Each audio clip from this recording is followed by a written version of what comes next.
ಅದು ಬೆಂಗಳೂರಿನ ಕ್ರಿಕೆಟ್ ಸಂಭ್ರಮಾಚರಣೆ ಇರ್ಬೋದು, ಉತ್ತರ ಪ್ರದೇಶದ ಕುಂಭಮೇಳ ಇರ್ಬೋದು, ಒಡಿಶಾದ ರಥಯಾತ್ರೆ ಇರ್ಬೋದು. ಎಲ್ಲೇ ಆದ್ರೂ ಯಾವುದೇ ಸರ್ಕಾರ ಇದ್ರು ಅಲ್ಲಿ ಜನಸಾಮಾನ್ಯರ ಜೀವಕ್ಕೆ ಬೆಲೆ ಇಲ್ಲ ಅನ್ನೋದು ಮತ್ತೊಮ್ಮೆ ಸಾಬೀತಾಗಿದೆ. ಈ ದೇಶದಲ್ಲಿ ಇಲ್ಲಿನ ವ್ಯವಸ್ಥೆಯಲ್ಲಿ ಜನರ ಜೀವ ಅನ್ನೋದು ಬಹಳ ಅಗ್ಗ.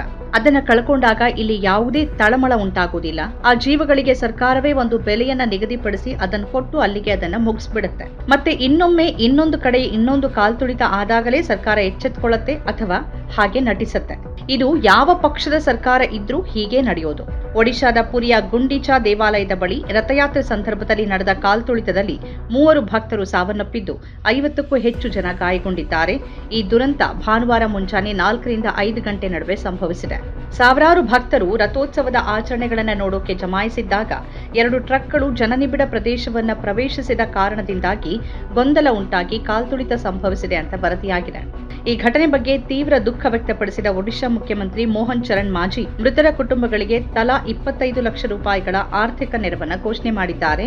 ಅಲ್ಲದೆ ಆಡಳಿತಾತ್ಮಕ ಕ್ರಮ ಕೈಗೊಂಡಿರುವ ಅವರು ಪುರಿ ಡಿಸಿಪಿ ವಿಷ್ಣು ಚರಣ್ ಪಾಟಿ ಮತ್ತು ಪೊಲೀಸ್ ಕಮಾಂಡೆಂಟ್ ಅಜಯ್ ಪಾಧಿ ಅವರನ್ನು ಅಮಾನತುಗೊಳಿಸಿದ್ದಾರೆ.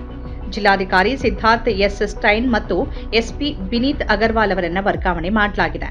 ಮೃತಪಟ್ಟವರನ್ನ 80 ವರ್ಷದ ಪ್ರೇಮಕಾಂತ್ ಮೊಹಂತಿ, 36 ವರ್ಷದ ಬಸಂತಿ ಸಾಹು, 42 ವರ್ಷದ ಪ್ರಭಾತಿ ದಾಸ್ ಅಂತ ಗುರುತಿಸಲಾಗಿದೆ. ಪರಿಸ್ಥಿತಿಯನ್ನ ನಂತರ ನಿಯಂತ್ರಣಕ್ಕೆ ತರಲಾಗಿದ್ದರೂ ಈ ದುರಂತ ಜನಸಂದಣಿ ನಿರ್ವಹಣೆಯ ವೈಫಲ್ಯದ ಬಗ್ಗೆ ತೀವ್ರ ಟೀಕೆಗೆ ಗುರಿಯಾಗಿದೆ. ಕಳಪೆ ಯೋಜನೆ ಮತ್ತು ವಿಐಪಿ ವ್ಯವಸ್ಥೆಗಳೇ ಈ ಅವ್ಯವಸ್ಥೆಗೆ ಕಾರಣ ಅಂತ ಪ್ರತ್ಯಕ್ಷದರ್ಶಿಗಳು ಆರೋಪಿಸಿದ್ದಾರೆ. ರಾಜ್ಯ ಸರ್ಕಾರ ತನಿಖೆಯನ್ನ ಪ್ರಾರಂಭಿಸಿದೆ ಮತ್ತು ಒಡಿಶಾದ ಪೊಲೀಸ್ ಮಹಾನಿರ್ದೇಶಕ ವೈಬಿ ಖುರಾನಿಯಾ ಅವರು ಸ್ಥಳಕ್ಕೆ ಭೇಟಿ ನೀಡಿ ಪರಿಶೀಲನೆ ನಡೆಸಿದ್ದಾರೆ. ಗುಂಡಿಚಾ ದೇವಾಲಯದ ಬಳಿ ರಥಯಾತ್ರೆ ಸಂದರ್ಭದಲ್ಲಿ ಇಂತಹ ಮಾರಣಾಂತಿಕ ಘಟನೆ ಸಂಭವಿಸಿರುವುದು ಇದೇ ಮೊದಲು. ದುರಂತದ ಕುರಿತು ವಿಷಾದ ವ್ಯಕ್ತಪಡಿಸಿದ ಮುಖ್ಯಮಂತ್ರಿ ಮಾಂಜಿ, ಮಹಾಪ್ರಭುವಿನ ದರ್ಶನ ಪಡೆಯುವ ಭಕ್ತರ ತೀವ್ರ ಕಾತರದಿಂದಾಗಿ ನೂಕುನುಗ್ಗಲು ಉಂಟಾಗಿ ದುರದೃಷ್ಟಕರ ಘಟನೆ ಸಂಭವಿಸಿದೆ ಅಂತ ಹೇಳಿದ್ದಾರೆ. ಈ ಘಟನೆಗಾಗಿ ಅವರು ಜಗನ್ನಾಥನ ಭಕ್ತರೆಲ್ಲರ ಕ್ಷಮೆ ಕೋರಿದ್ದಾರೆ. ಜೀವ ಕಳೆದುಕೊಂಡ ಭಕ್ತರ ಕುಟುಂಬಗಳಿಗೆ ಸಂತಾಪ ಸೂಚಿಸಿ ಭಗವಂತ ಅವರಿಗೆ ಈ ದುಃಖ ಭರಿಸುವ ಶಕ್ತಿ ನೀಡಲಿ ಅಂತ ಪ್ರಾರ್ಥಿಸಿದ್ದಾರೆ.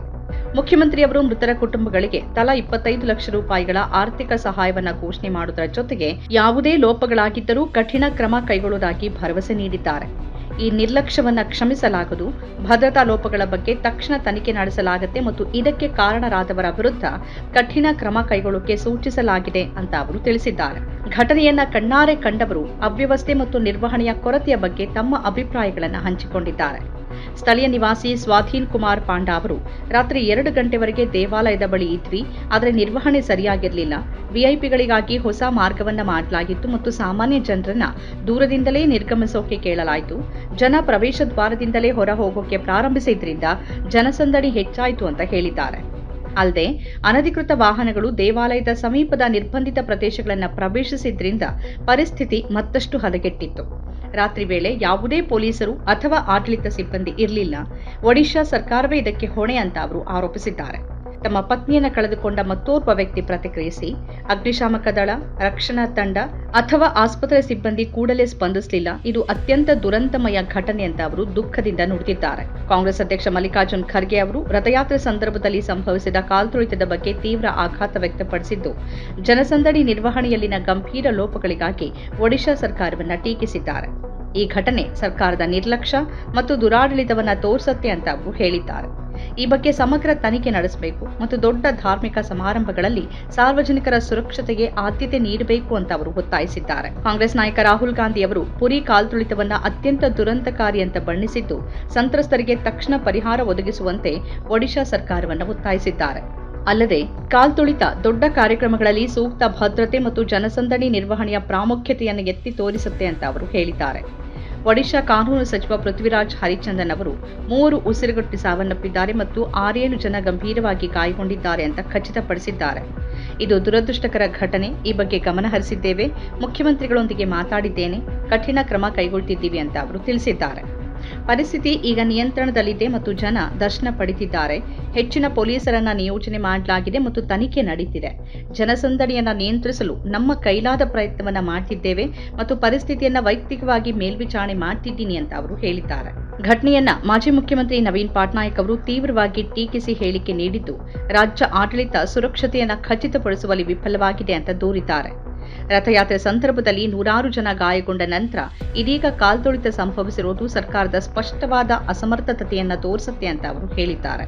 ಅಲ್ಲದೆ ಸರ್ಕಾರಿ ಸಿಬ್ಬಂದಿ ಬರೋದ್ರಲ್ಲಿ ತಡವಾದ ಕಾರಣ ಭಕ್ತರ ಸಂಬಂಧಿಕರು ಸ್ವತಃ ರಕ್ಷಣೆಗೆ ಧಾವಿಸಬೇಕಾಗಿ ಬಂದಿದ್ದು ಆಡಳಿತದ ಸಂಪೂರ್ಣ ವೈಫಲ್ಯವನ್ನ ಎತ್ತಿ ತೋರಿಸುತ್ತೆ ಅಂತ ಅವರು ಆರೋಪಿಸಿದ್ದಾರೆ. ರಥಗಳು ಗುಂಡಿಚಾ ದೇವಾಲಯವನ್ನ ತಲುಪಿದ ನಂತರ ಕಿಕ್ಕಿರಿದ ಜನಸಂದಣಿ ನಡುವೆ 2 ಟ್ರಕ್ಗಳು ಪ್ರವೇಶಿಸಿದಾಗ ಕಾಲ್ತುಳಿತ ಪ್ರಾರಂಭವಾಯಿತು ಅಂತ ವರದಿಯಾಗಿದೆ. ರಥಗಳ ಬಳಿ ಇದ್ದ ಕಿರಿದಾದ ಸ್ಥಳ, ಸೀಮಿತ ಪೊಲೀಸ್ ಸಿಬ್ಬಂದಿ ಮತ್ತು ಅಲ್ಲಲ್ಲಿ ಬಿದ್ದಿದ್ದ ಮರದ ಏಣಿಗಳು ಭಕ್ತರಿಗೆ ಅಪಾಯಕಾರಿ ಪರಿಸ್ಥಿತಿಯನ್ನು ಸೃಷ್ಟಿಸಿದ್ವು ಅಂತ ಪ್ರತ್ಯಕ್ಷದರ್ಶಿ ಚಿನ್ಮಯ್ ಪಾತ್ರ ಹೇಳಿದ್ದಾರೆ.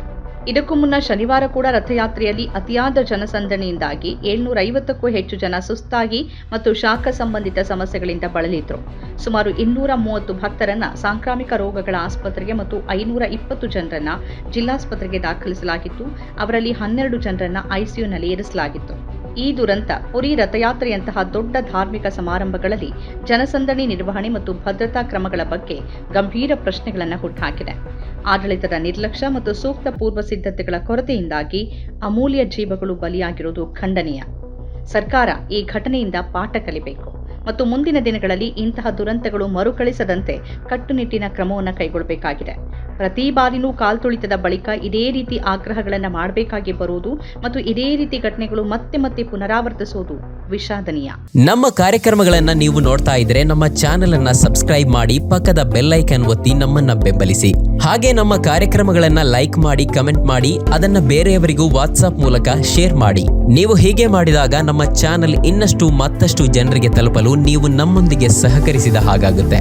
ಇದು ನೀವು ಯಾವುದೇ ಖರ್ಚಿಲ್ಲದೆ ಕೆಲವೇ ಸೆಕೆಂಡುಗಳಲ್ಲಿ ನೀಡಬಹುದಾದ ಸಹಕಾರ. ಧನ್ಯವಾದಗಳು.